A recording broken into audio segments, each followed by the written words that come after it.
ఈరోజు మనం చెప్పుకునే నవల ఇంటింటి కథ ఎపిసోడ్ 11 ప్రసాద్. లతల పెళ్లి వైభవంగా జరిగింది. ఆకాశమంత పందిరి, భూదేవంతా అరుగులాగా అట్టహాసంగా వైభవంగా జరిపించారు నారాయణమూర్తిగారు. ఎక్కడ చూసినా డబ్బు వెదజల్లి చేసిన ఏర్పాటులే కన్పించాయి అందరికీ. ధరించిన వజ్ర వైడూర్యాలు, ఆ చీర చీదాంబరాలు ఏవీ కూడా పెళ్లికూతురిలో లోటు కప్పలేకపోయాయి. చేతులతో ఎత్తుకొచ్చి పీటలమీద కూర్చోపెట్టిన పెళ్లికూతురిని చూసి అంతా జాలిపడ్డారు. ఆమె మీద కంటే ప్రసాద్ మీద అంతా ఎక్కువ జాలిపడ్డారు.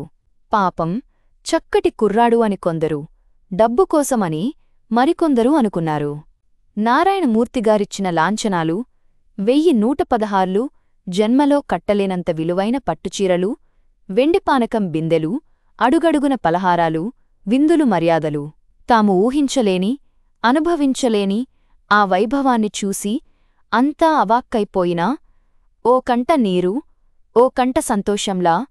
ప్రసాద్ అదృష్టానికి ఒక పక్క సంతోషం, దురదృష్టానికి ఒక పక్క విచారంతో ఇంటిల్లిపాది ఏదో అలా ఉన్నారు. తెలిసినవారు అందరూ తాము డబ్బుకోసం కక్కుర్తిపడి కొడుక్కి అలాంటి సంబంధం చేశారని చెవులు కొరుక్కోవడం విని మరింత బాధపడింది కాంతమ్మ. ఊరుకొమ్మా, అందరికి అసూయ, మనకింత బాగా అన్నీ జరిగాయని ప్రసాద్ మందలించాడు. కాంతమ్మ బాధపడుతుంటే అందరికంటే వసంత ప్రసాద్ అదృష్టానికి ఆనందించింది. ఆ డబ్బు వైభోగం అదంతా ఎన్ని జన్మలెత్తినా ప్రసాద్కి దొరికేదా? కాళ్లులేని అవిటిదైతే వచ్చిన నష్టం ఏమిటి అని వాదించింది. దొరికిన పట్టుచీరలు చూసి సంతోషపడిపోయింది. ప్రసాద్ పుణ్యమా అని, ఇంకా తమ బతుకులు బాగుపడతాయి అని అనుకున్నారు అందరూ. 6 గదుల కొంపలో ప్రతిదానికి తడుముకుంటూ బతికే కర్మ తప్పుతుంది అని సంతోషించారు. ఎవరికి వారే భవిష్యత్తుని అందంగా ఊహించుకుంటూ ప్రసాద్కి ఏదో అన్యాయం జరిగిందన్న విషయం తేలిగ్గా మరచిపోయారు. ప్రసాద్ అయితే ముందే ఆలోచించి నిర్ణయించుకున్నాడేమో, అతనికేం బాధ అనిపించలేదు. ఆ ఐశ్వర్యం అతన్ని అన్నింటినీ మరిపింపచేసింది.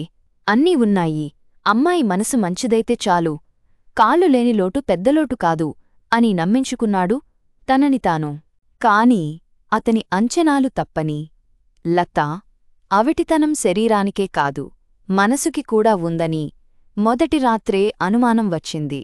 అతనికి ఆ అమ్మాయి మనసు, ఆలోచనలు వక్రంగా ఉన్నాయనిపించింది మొదటి రాత్రే.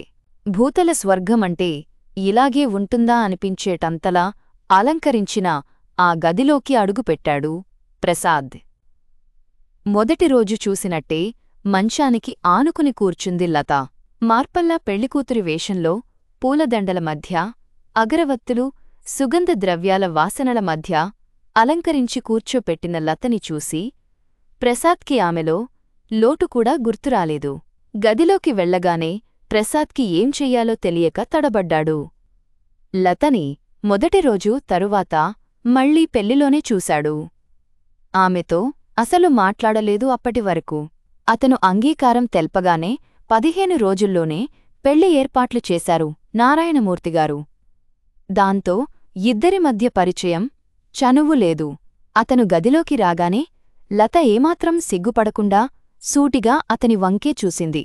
ఆ చూపుల్లో మొదటి రాత్రి పెళ్లికూతురుకుండాల్సిన సిగ్గు, బీడియం లేకుండా ఓ విధమైన దర్పం కనపడింది. ప్రసాద్ ఆ చూపుకి తడబడిన తర్వాత ప్రయత్నపూర్వకంగా నవ్వాడు. ఏమిటలా చూస్తున్నావు అంత తీక్షణంగా అంటూ మంచం మీద కూర్చున్నాడు. మిమ్మల్నే అంది లత అతని వంక నిశితంగా చూస్తూ. ఏం, నేనో వింత మృగంలా ఉన్నానా ఏమిటి?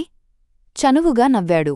కాదు, ఇంత నవమోహనాకారుడు ఈ కుంటి దాన్నెందుకు పెళ్లాడా అని ఆలోచిస్తున్నాను. జవాబు మొహంలో దొరుకుతుందేమోనని వ్యంగ్యంగా అంది. ఆమె నోట తన రూపం ప్రశంసకి అతని మొహం విప్పారింది ఒక్క క్షణం. కాని వెంటనే ఆమె పెదాలమీద కనపడిన వ్యంగ్యపు చిరునవ్వు చూడగానే ఆమె నిజంగా అంటుందో, తనని ఎత్తి పొడవడానికి అందో అర్థంకాక జవాబుకి తడుముకున్నాడు. నిజం చెప్పండి, మీరు నన్నెలా చేసుకున్నారు? ఎందుకు చేసుకున్నారు? ముద్దాయిని నిలబెట్టి అడిగిన తీరులో అడిగింది. ఎందుకు చేసుకున్నానేమిటి? చేసుకోవాలనిపించింది, చేసుకున్నాను. నీకు నాకు రాసిపెట్టి ఉంది, జరిగింది. ఎందుకు, ఏమిటి అంటే కొన్నింటికి జవాబులుండవు.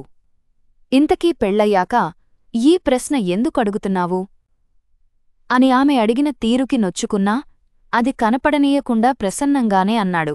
మాట దాటెయ్యకండి. నాకు తెలుసు మీరు నన్నెందుకు చేసుకున్నారో. నిజం చెప్పండి. నా డబ్బు చూసి చేసుకోలేదా మీరు?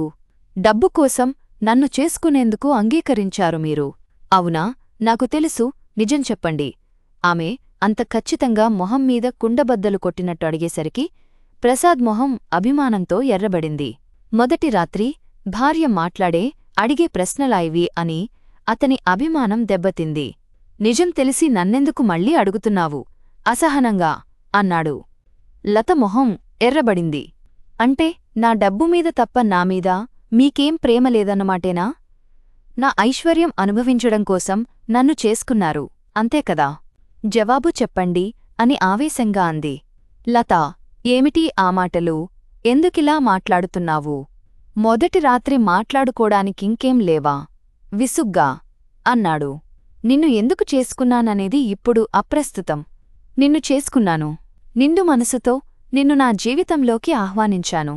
నీవు నా భార్యవి. ఇప్పుడు నీలో ఉన్న లోపం నాకు కనపడడం లేదు.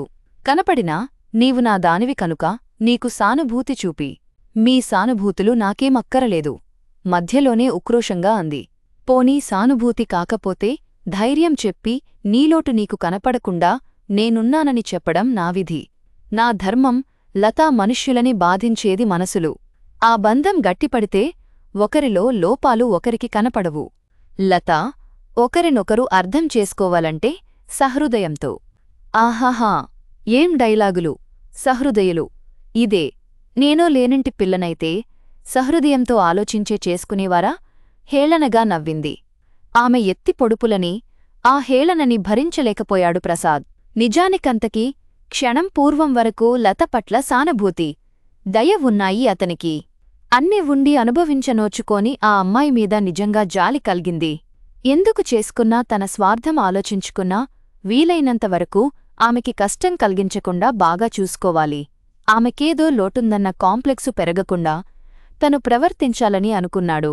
కాని ఇప్పుడు ఆమె ధోరణి చూస్తుంటే కయ్యానికి కాలుదువ్వుతూ నిరసనగా హేళనగా ఎత్తిపొడిచే ఆ వ్యంగ్యోక్తులకి అతని మనసు నొచ్చుకుంది. లత, ఈ లోకంలో అందరూ స్వార్థం చూసుకునే ఏ పనన్నా చేస్తారు. అంత నిస్వార్థ త్యాగాలు చేసేటంత మహనీయత నాలో లేదు. నేను మామూలు మనిషిని. నిజమే, నేను లేనివాణ్ణి కనుక మీ నాన్నగారు ఎరచూపిన ఐశ్వర్యానికి లొంగిపోయాను.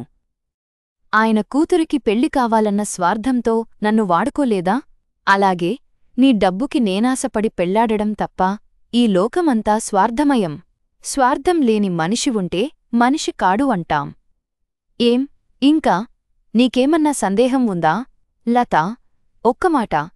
నీవు నమ్మినా నమ్మకపోయినా చెబుతున్నాను. పెళ్ళి డబ్బుకి ఆశపడి చేసుకున్నా, కాని నిన్ను నాకు చేతనైనంతగా సుఖపెట్టాలనే అనుకున్నాను. నీకేదో లోటుందని నీవు మరిచిపోయి నన్ను మరిచిపోని ప్లీజ్, ఇంతకంటే నేనేం చెప్పలేను ప్రసాద్ విరక్తిగా అన్నాడు. అతని మాటల్లో నిజాయితీకి ఆవేశానికి కొద్దిగా జంకింది లత. అంత సూటిగా అవునని వప్పుకున్న అతన్ని ఇంకేమనాలో అడగాలో తెలియక మొహం ముడుచుకుని ఊరుకుంది లత. లత వైఖరిలో తన అంచనాలు తప్పయాయన్న అసంతృప్తి అతనిలో చోటు చేసుకుంది.